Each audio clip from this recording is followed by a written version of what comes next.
Hello there, and welcome to the weekly Outside Views report on American politics. Donald Trump's released tax returns reveal new details about the ex-US president's finances. Trump therefore still had a business bank account in China during his tenure, as reported by several US media, including broadcaster CNN on Friday, after reviewing thousands of pages of tax documents.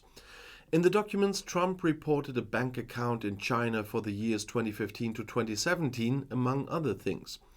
In a television debate during the 2020 presidential election campaign, Trump stated that the account in China had already been closed in 2015. Trump moved into the White House in early 2017.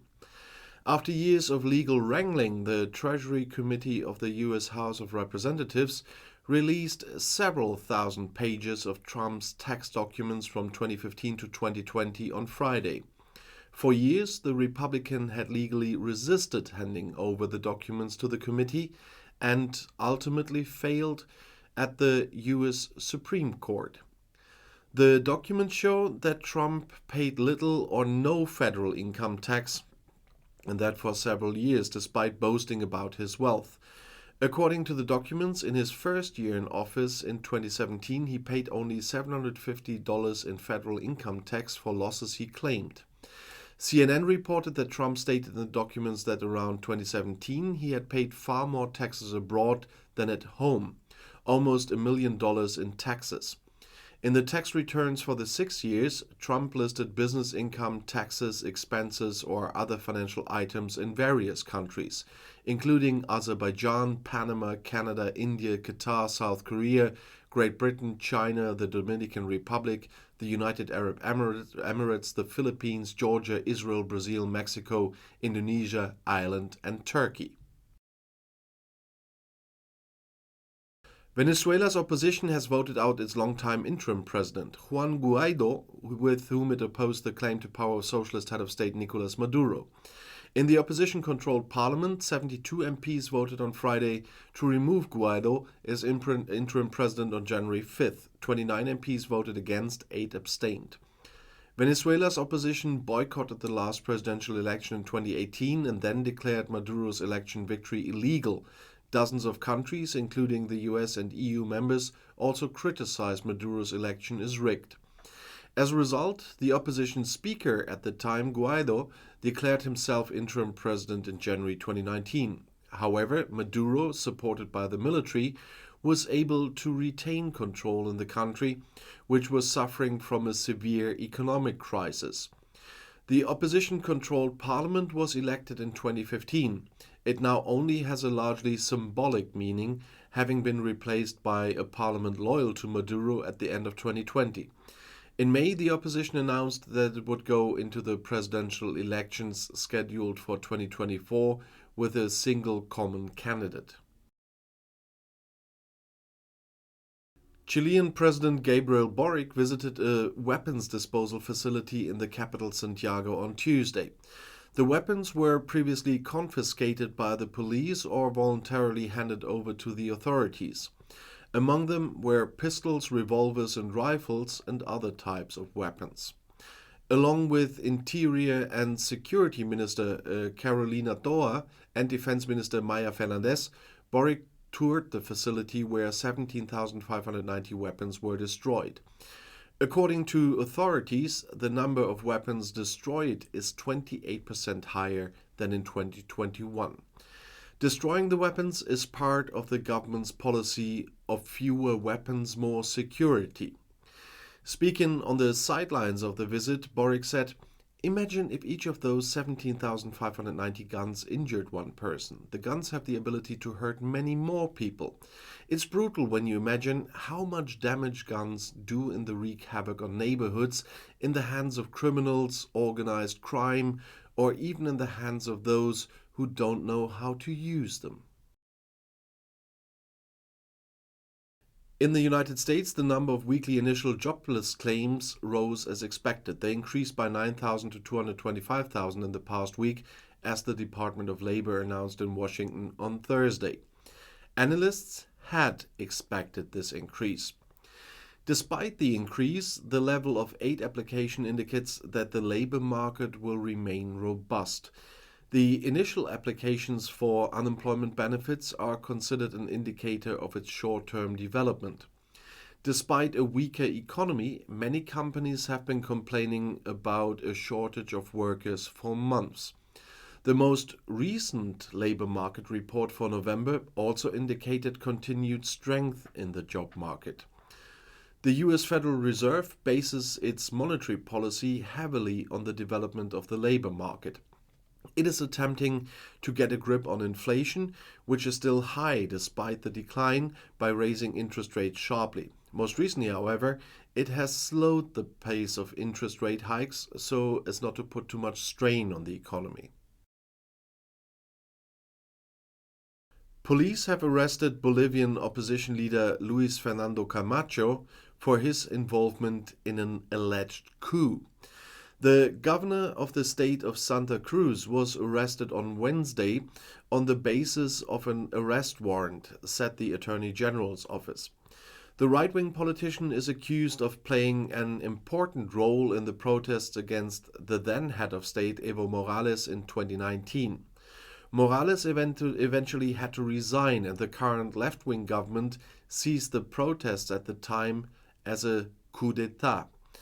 The government of the economically strong state of Santa Cruz described the arrest of its governor as a kidnapping. He was arrested during an irregular police operation, they say, and taken to an unknown location. That's what the provincial government said. They held President Luis Arce responsible for Camacho's security. After ex-President Morales resigned and fled abroad, Camacho ran for president in 2020. Most recently, he led a general strike in his department to force an early census. The Santa Cruz government hopes that this will result in more tax revenue and more seats in parliament. The investigative committee into the attack on the US Capitol officially withdrew the subpoena against ex-President Donald Trump after the publication of its final report. Democratic Committee Chairman Benny Thompson informed Trump's lawyers about this in a letter, as several US media, including the New York Times and the broadcaster CNN, reported on Thursday night. Thompson justified the step by saying that the panel has finished its work. In view of this, the information that was the subject of the subpoena could not be pursued further. The newly elected Congress will convene next Tuesday, tomorrow, and the Republicans will take control of the House of Representatives. The democratically led Committee of Inquiry there will then be dissolved.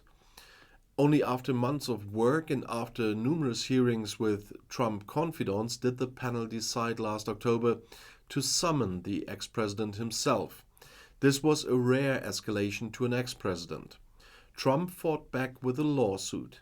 He now counted the withdrawal of the summons as a success. On the social media platform Truth Social, which he co-founded, Trump wrote, "They probably did it because they knew I didn't do anything wrong." No, they didn't, just because of change in parliament. Shortly before Christmas, the committee presented its final report, in which Trump was given primary responsibility for the Capitol attack. So much of not doing anything. The panel advised, among other things, to exclude Trump from another presidency.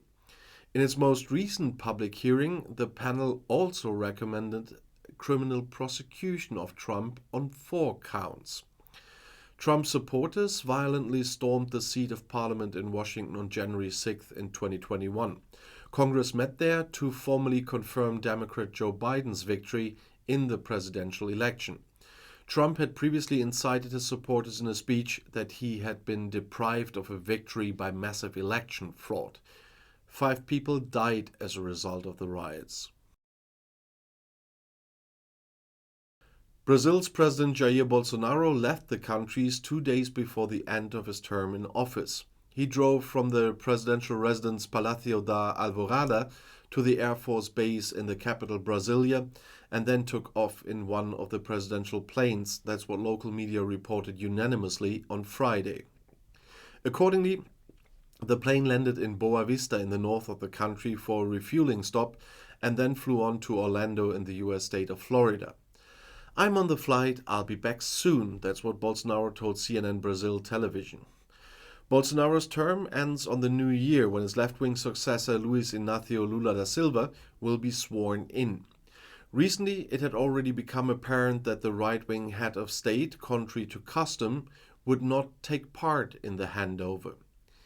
His employees, to whom he is entitled even after the end of his term of office and who are paid with tax money, had a trip to the United States approved for the whole of January. Bolsonaro was accompanied by his wife Michelle and their daughter Laura. According to media reports, his two adult sons, Flavio and Carlos, are already in Florida. It was initially unclear what exactly was behind Bolsonaro's trip to the United States. According to a report by the news portal G1, his lawyers are said to have advised the president to leave Brazil before the end of his term in office.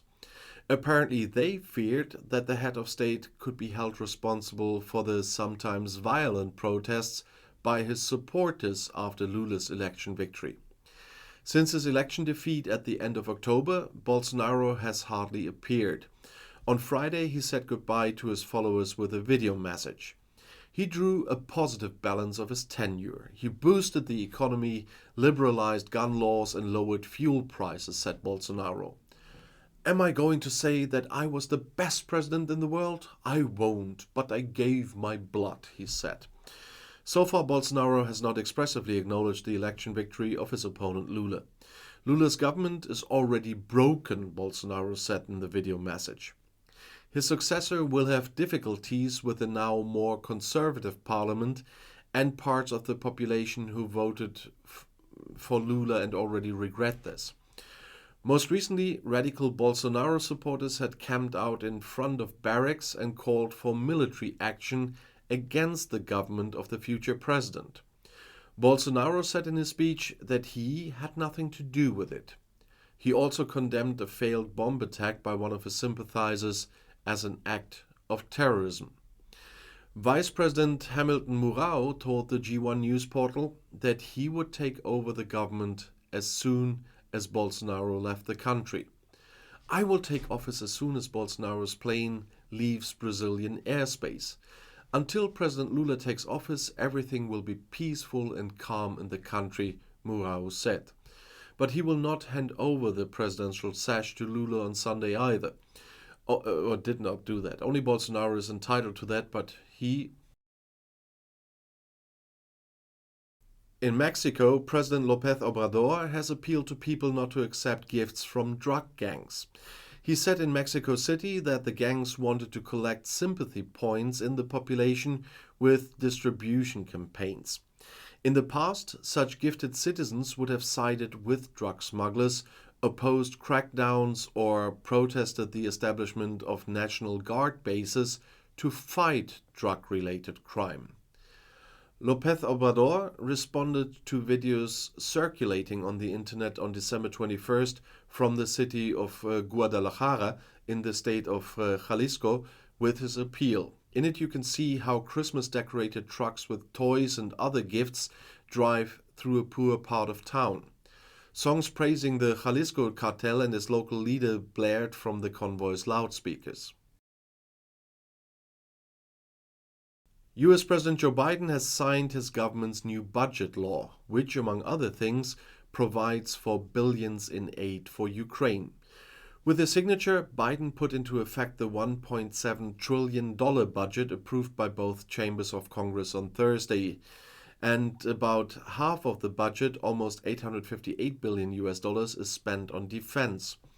Around $45 billion have been earmarked for supporting Ukraine. Passing the budget bill is a win for Biden's Democrats. The budget provides slightly more support for Ukraine than the president originally requested from the House and Senate.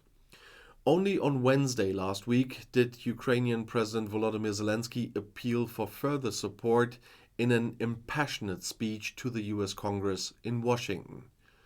"Your money is not charity, it's an investment in global security and democracy, which we will handle in the most responsible way," That's what Zelensky told both chambers of parliament. The almost 45 billion US dollars that have now been decided for Ukraine include around $9 billion for military aid and almost $16 billion for economic and humanitarian aid for the country attacked by Russia.